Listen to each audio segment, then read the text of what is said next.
Paz de Arrúxua, tô na minha caminhada aqui hoje, né?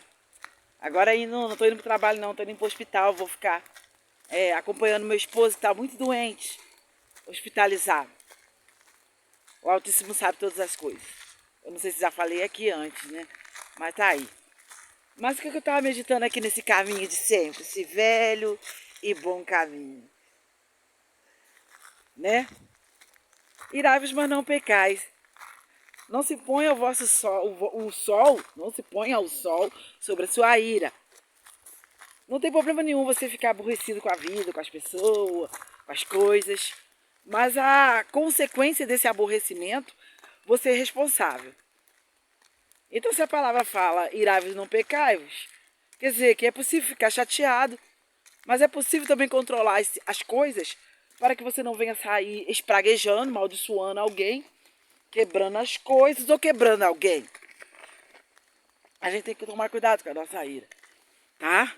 E às vezes o Pai está permitindo, né, desafios no nosso caminho para que nós venhamos experienciar, né, o domínio próprio.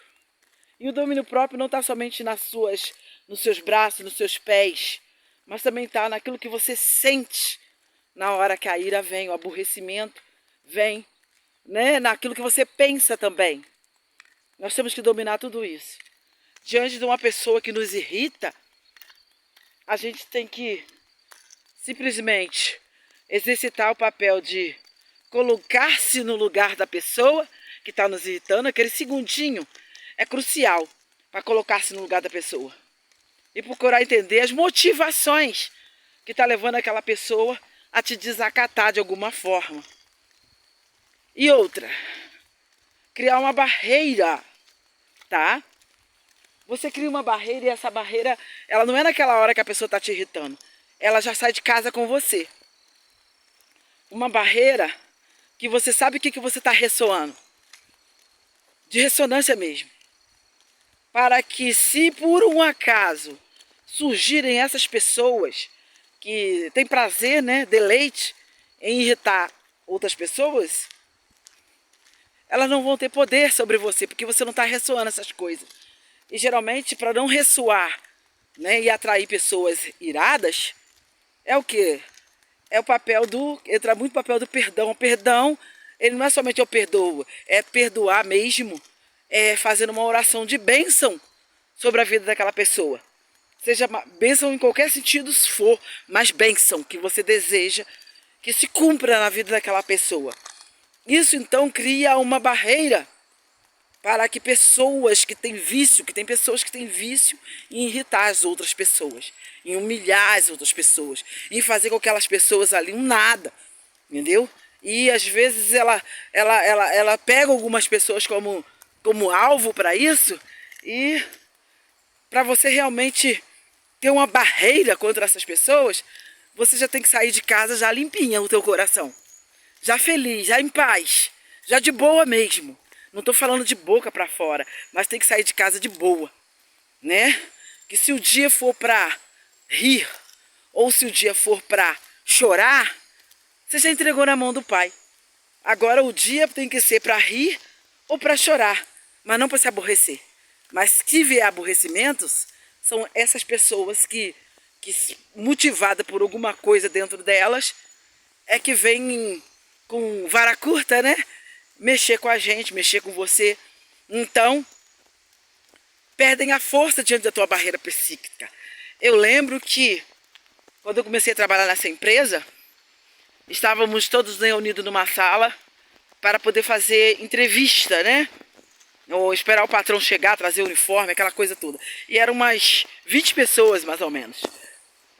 E todo mundo conversava, e de repente passou do horário do nosso patrão vir. Já era quase 1 hora ou 2 horas. E estava todo mundo já meio chateado da vida. Mas eu estava disposta ainda. Tinha realmente dedicado aquele dia para começar a trabalhar. Na minha contabilidade, era o dia 21. Na minha contabilidade, que eu terminando aquele prazo ali, né? Eu tenho pelo menos uma quantia suficiente para pagar a minha prestação lá na loja, né? Que eu tinha uma prestação. a última prestação. Então, pelo sim, pelo não, se eu pegasse de trabalho naquele dia, nas minhas contabilidades, ia ter no final do mês exatamente a quantia para pagar essa última prestação. O que aconteceu? O chefe chegou muito atrasado, pegou trânsito, engarrafamento, tudo mais.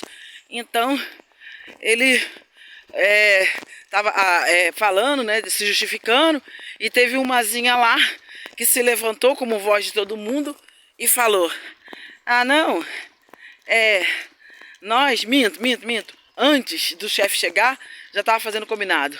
Elas falando: não, eu não vou trabalhar mais hoje não, porque já essa hora já é hora de ir para casa. Já essa hora não tem condição. E tomando opinião de todo mundo, concordante com ela. Chegou na minha vez e falou assim: eu não concordo. Eu não concordo, porque mesmo que ele chegasse aqui 4 horas da tarde, eu vou trabalhar, porque eu preciso ganhar esse dia de hoje. Ela levantou uma afronta em forma de deboche, piada, que as que estavam com ela começaram a rir e a escarnecer de mim, morta de fome, desesperada, não sei o que lá. E eu fiquei olhando aquilo, em paz ainda, só vendo a situação daquela pessoa que fala, né, sem nenhuma justificativa ou modificação. Era minha opinião e ela não estava me respeitando, e eu fiquei ouvindo aquilo ali de boa. Aí eu pensei: vou lá beber um pouco de água, para mim que essas palavras, essas risadas que tá todo mundo rindo e zombando, venha me afetar. Daqui a pouco eu volto e dou uma resposta. Elas acabam de rir, né? Não vai precisar eu gritar com ela, que se eu gritar também pode despertar algo em mim, que ainda não tinha despertado. Eu fui lá e bebi um bocado de água. Quando eu voltei, a piada já tinha passado, né? E as meninas já estavam já em outro entretenimento. Mas eu cortei e chamei a atenção delas. E principalmente da dita cuja que tinha me afrontado de início. Olha, só vou te dizer uma coisa, eu só dei minha opinião, tá? Então, por favor, me respeita. Eu só dei a minha opinião. Mais nada, não te ofendi. Foi só minha opinião. Me respeita. E ficou aquele silêncio assim de velório. E eu voltei pro meu lugar tranquila, fazendo as minhas coisas tranquilas. Começamos, o patrão chegou, disse que estava atrasado, sei o quê.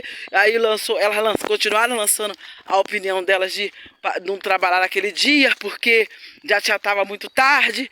E eu levantei a minha voz e falei: não é a opinião de todos. A minha opinião é começar a trabalhar já. E assim foi. E os chefes dividiram a equipe. Uma equipe ele liberou como... Foi erro dele ter chegado tão tarde e aquela equipe não queria trabalhar naquele dia, e comecei a trabalhar no dia seguinte. Mas os que estavam ali iam começar naquele dia. Simples assim. E eu comecei a ganhar a partir daquele dia. Simples. Acontece, gente, que você ficar irado e deixar subir para a tua cabeça, você perde seu direito, você perde você perde a unção, você perde abaixa a tua frequência. Então você não consegue mais falar contra os seus algozes, e nem com o seu algoz. E vira uma mancha, isso é uma ferida, entendeu? Que vai gerando aquela sensação de rancor, e mágoa, e inimizade, que se você não tratar, se estende. Mas ali mesmo eu brequei, ela não falava comigo nos primeiros meses. Ficava para lá na dela, mas depois até isso eu rompi. No fim, estávamos conversando, não eram as maiores amigas do mundo, mas eram companheiras de trabalho, que conversavam entre si, davam um bom dia, boa tarde, e conversavam coisas triviais, entendeu? E as coisas, gente, os desafios existem para serem vencidos. E você já tem que sair de casa contra essas pessoas que têm costume de fazer bullying, né? Que hoje chama bullying, chacota. Você dá um palpite diferente, todo mundo ri, zomba, e quer te humilhar, e quer te botar para baixo, e quer sugar a tua energia. Você não pode dar tua motivação para elas. É simples, é só você respirar fundo, ir lá no cantinho, uma hora que ela... Ou então, se for na vista de todos, é na vista de todos, sem elevar a voz nem nada, pedir respeito. Entendeu? Porque o respeito já está dentro de você. Simples, o respeito é o Rukurokadoshi. Então, só deixar ele fluir. Ele atinge a outra lá. Ou ainda que ela não aceite naquele dia, Mas ela vai aquietar e vai ponderar e vai meditar. E daí outros dias ela aí de novo, sendo sua amiga. Simples assim. E agora, você que é o irritante, é o irritador, né? Tem prazer de enfiar o dedo na ferida do outro. Tem prazer de fazer o outro de chacota e fazer aquelas piadas jocosas, vergonhosas. Às vezes a pessoa até chora e você tem prazer nisso. Prazer em ver o outro sangrar.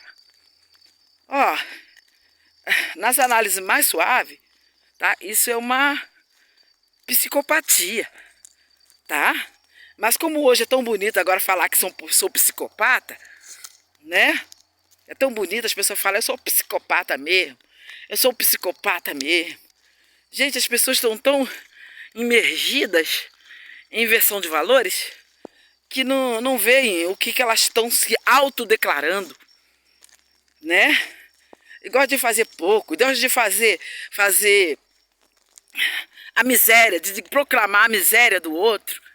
Gente, só tem uma coisa a te dizer. Ou você é o próprio, entendeu? Né? Que veio lá dos mundos inferiores e está aqui na Terra. Ou você então está a serviço deles, diretamente. Porque só eles se alimentam dessa energia ruim, do deboche, do escarnecimento, da denegrição do outro. Só ele. Tá? Nada disso eleva a tua frequência, é muito pelo contrário.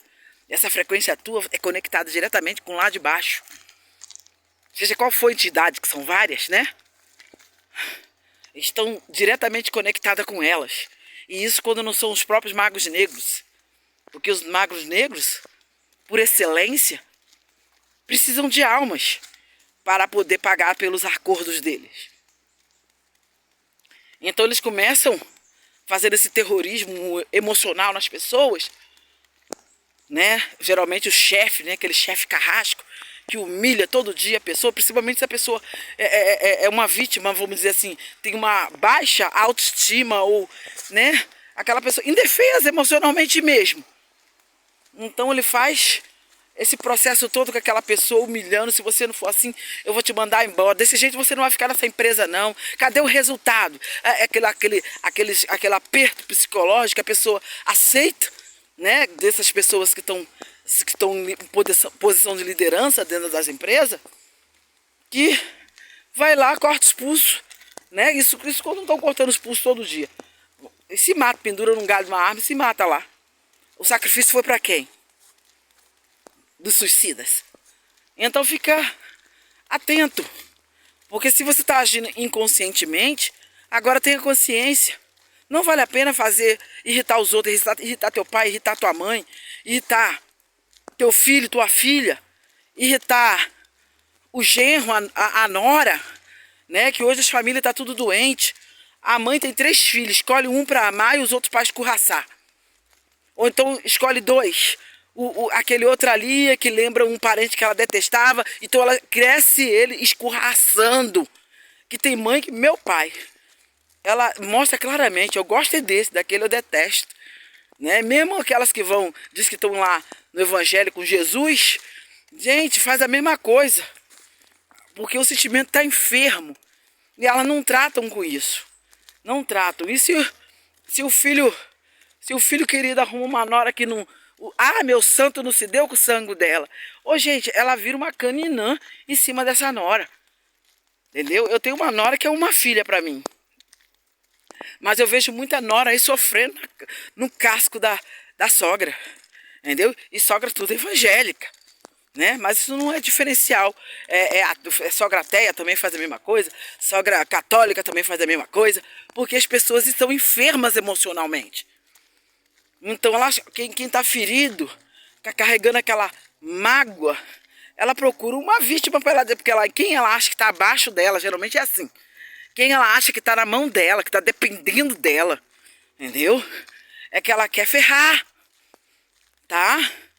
Porque ela acha que a pessoa depende, tem que comer na mão dela. Então vai comer sim, mas vai levar chinelada. Assim. Mães que trata seus filhos como se fossem escravos, entendeu? Nunca pede por favor e nunca agradece pela... Ah, é sua obrigação, não sei o quê.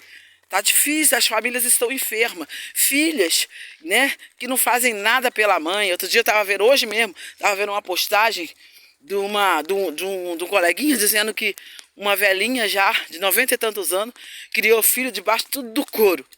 Do couro. Deu couro nos filhos dela todo. Hoje ela tem 96 anos e precisa de cuidados. Nenhum filho quer cuidar dela. Aí o coleguinha sabe lá, e ela não sabe por que os filhos não querem cuidar dela. Ô gente, uma mulher que já criou filhos, por mais que ela tenha falhado como mãe, gente, cadê o perdão desses filhos aí, hein? Que agora a mãe tá com 96 anos, eles estão dando troco? Gente, é um ciclo isso aí. Você planta, você colhe, você colhe, você planta, você planta, você colhe, você colhe, você planta. É um ciclo. Não é melhor acabar com esse ciclo aí, ministrando perdão para essa mãe, indo lá abraçá-la, indo lá cuidar dela, ainda que ela meteu o cacete, ainda que ela arrebentou com eles tudo. E daí, deixa essa ferida ser curada com perdão. Ah, eu não falo com meu pai porque o meu pai fez isso, aquilo. Gente, a ferida tá aberta. E isso daí fica aí dentro de você, fazendo que você seja uma pessoa ruim com outras pessoas também que estão na dependência sua. Vou dizer assim.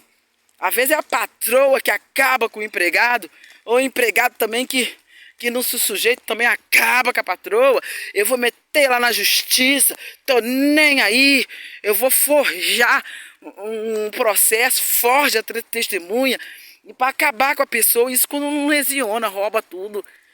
E já vi isso também, o funcionário dentro da casa de família entrar lá, roubar a patroa, roubar feio, tá? Não é pouco não. E a patroa ainda vira e fala assim, eu que estava lá na circunstância, deixa esse tempo pra lá, são pessoas doentes. É falando assim a patroa, entendeu? Então nem todo mundo que tem dinheiro vamos dizer assim, insensível. E não fez processo, não fez acusação, não fez nada. Gente, é extremas coisas, tá? As coisas estão muito extremas, a enfermidade do povo, tá? E a pessoa que observa o irritante e o irritado, e fica só como plateia, só dando gás para a situação. Você também é um psicopata, tá? Você também é um também que está a serviço das trevas, porque você não é capaz de falar para aquela pessoa que está agoniando a outra. Ou respeita a dona, respeita o cara. Para com isso não é coisa de rir, não. Para! Tá vendo a situação humilhante? Tá vendo a situação ferindo, acabando com o outro, e não é capaz de falar, eu não tô concordando com isso que você está fazendo, não. Mas falar mesmo, para acabar com a palhaçada. Se tivesse um que falasse, eu não estou concordando com isso que você está fazendo, não. Os diabos não teriam tanta liberdade no mundo se os santos, entendeu, falassem.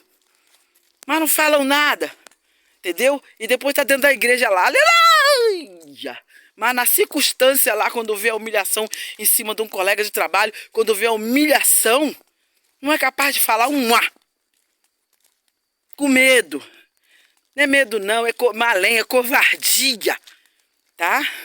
E pros covardes não tem reino do céu, não. Não tem reino de Urucurocadacho, não. Tá bom? Fica veaco aí. Tá? Então essas coisas você tem que ponderar. Porque irai-vos, mas não pecai-vos. Tá? Ficar chateado, aborrecido com as coisas é normal de todo mundo. O que você faz com isso é que começa a vir a responsabilidade. Tá? Se estão enchendo o teu saco, fala para a pessoa, enquanto que o aborrecimento vire vitimismo, ou então vira agressividade contra agressividade, vira para a pessoa e só fala, o Rúcula Cadastro está dentro de você. Então, com toda a unção e autoridade do Rúcula Cadastro, fala com essa pessoa, me respeita, por favor, me respeita, entendeu? É ótimo isso, gente, é libertador. Bora lá. Tô indo pro hospital. Paz de arroz. Tchau, tchau.